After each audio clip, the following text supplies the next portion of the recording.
Bienvenidos a un nuevo capítulo de la música en el cine. Bueno, antes que nada quiero hacer un agradecimiento a muchas personas que me alientan a seguir con el programa, no por una cuestión de que quiera abandonar, sino porque es bueno muchas veces recibir ese feedback, ese abrazo, esa comunicación, esa intención de las personas que ven, que siguen el programa,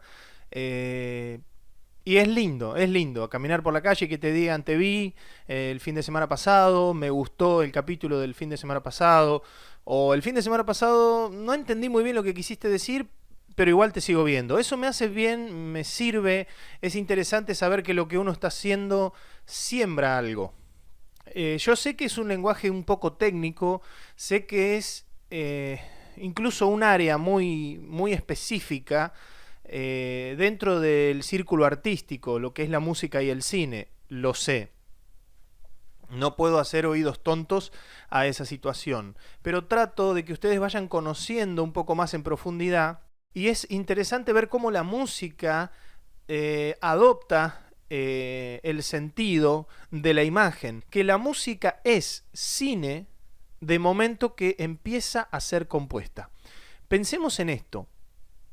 Si bien el título de este programa se llama La música en el cine, hay que empezar a entender que la música es cine. Sé que puede resultar un poco confuso, pero pensemos en esto. Vamos a tomar la imagen de un matrimonio, ¿sí? La música y el cine están separados. Ahora, cuando se casan, ya son una sola cosa. Ese es el concepto. La música es cine. ¿Y cómo es cine? Obviamente a través de un proceso.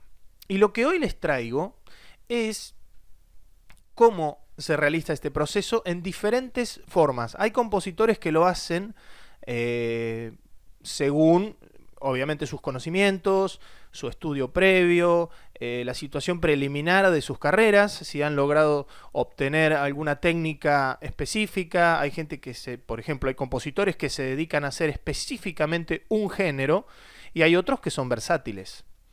Lo ideal de un compositor es que sea versátil, es decir, que se pueda adaptar, como es el caso, por ejemplo, de Alexander Desplat, que es uno de los que yo creo mejor exponencia el sentido de que hace películas como por ejemplo Harry Potter, ha hecho películas de animación, una película japonesa de perros, y es muy interesante lo que él ha hecho con la música.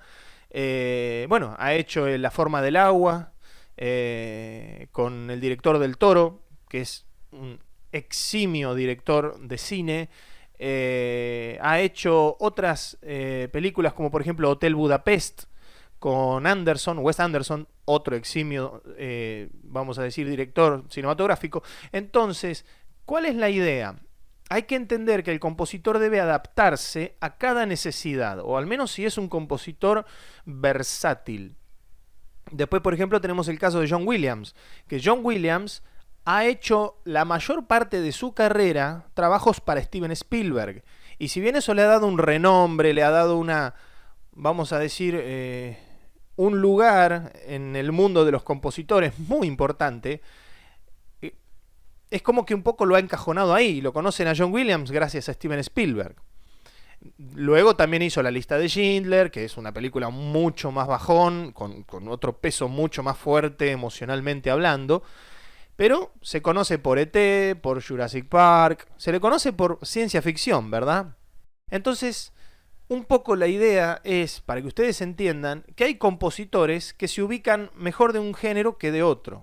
Ahora, volviendo al trabajo del compositor, vamos a ver diferentes formas de abordar el trabajo de un compositor. Hay algunos que lo hacen lo que se llama una reducción a piano, es decir, hacen todo el trabajo en un piano. Entonces empiezan probando notas en el piano, pero con sonido piano, ¿eh?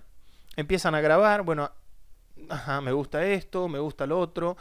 Pero ¿qué pasa? Eso no queda en ese sonido. Luego cada una de las partes se convierte en un sonido perteneciente a una sección de la orquesta. Por ahí las notas agudas van para los violines, por ahí las notas medias van para las violas y las notas graves van a ir para los chelos y para los contrabajos. En definitiva, esa es la sección orquestal. Ahora, tenemos cuerda, pero ¿qué haríamos con los vientos? Entonces, es una forma que yo no uso, ¿eh? Yo no aplico esa forma porque me resulta demasiado engorrosa tener que partir de un sonido, imaginarlo, tener que generar otra idea.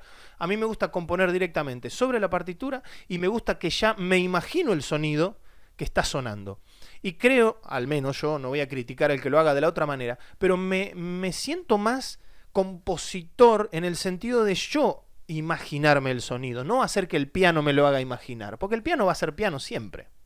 Pero esta, la primera que acabo de citar, es una forma muy postmoderna de componer, que es, lamentablemente, por músicos que no saben música, o sea, no saben el concepto de lenguaje musical en profundidad. Entonces se ponen a probar cosas en el piano, me gusta cómo suena, no entiendo muy bien por qué me gusta, no sé qué estaré haciendo con esto, pero va bárbaro para la película. Entonces ahí empiezo a sacar el material de este sonido, de este acorde o de esta progresión armónica que hice.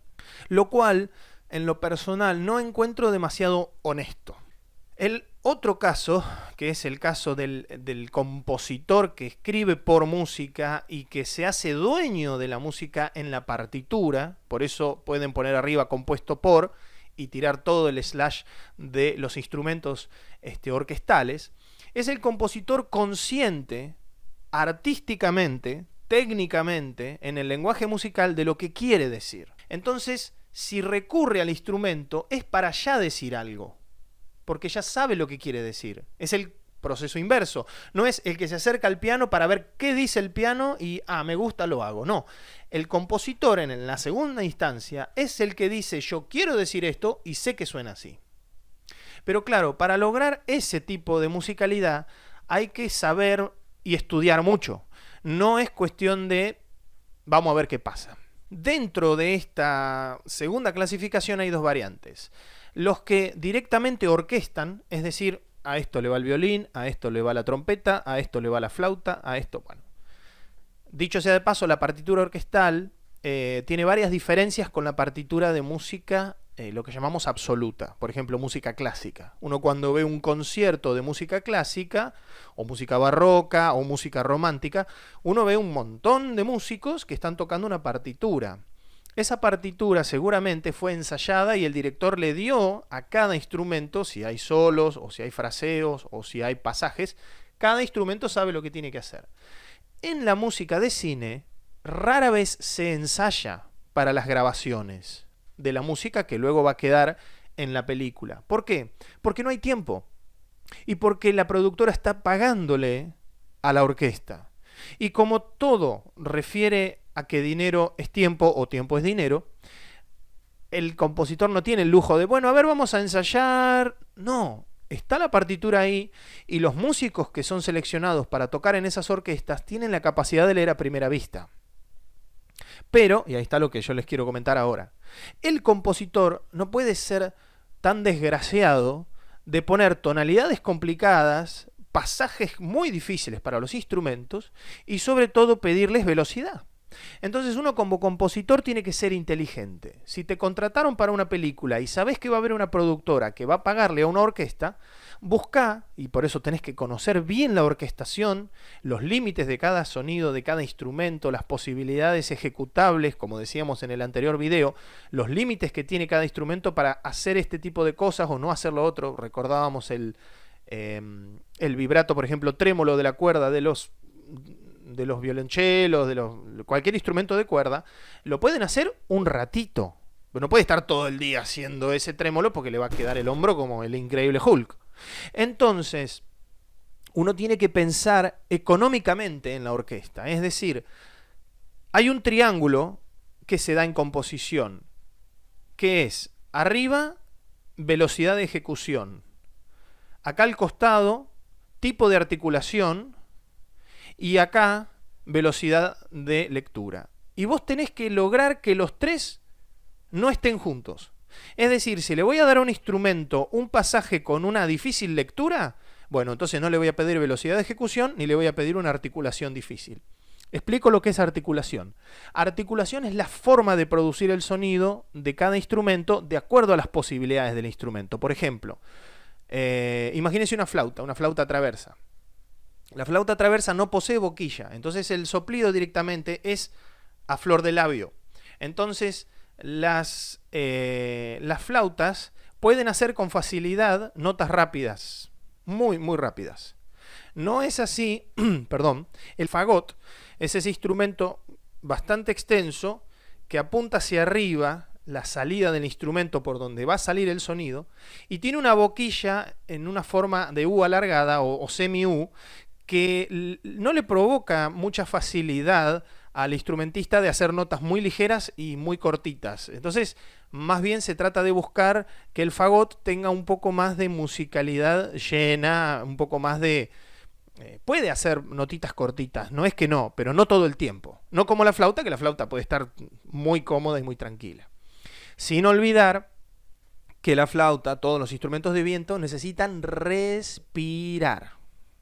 Por ejemplo, los vientos metales, que son las trompetas, que ya suenan de por sí esplendorosas, gloriosas y triunfantes, nunca se le confieren pasajes muy suavecitos, porque el sonido no se puede producir de manera suavecita, es como que se pincha el sonido.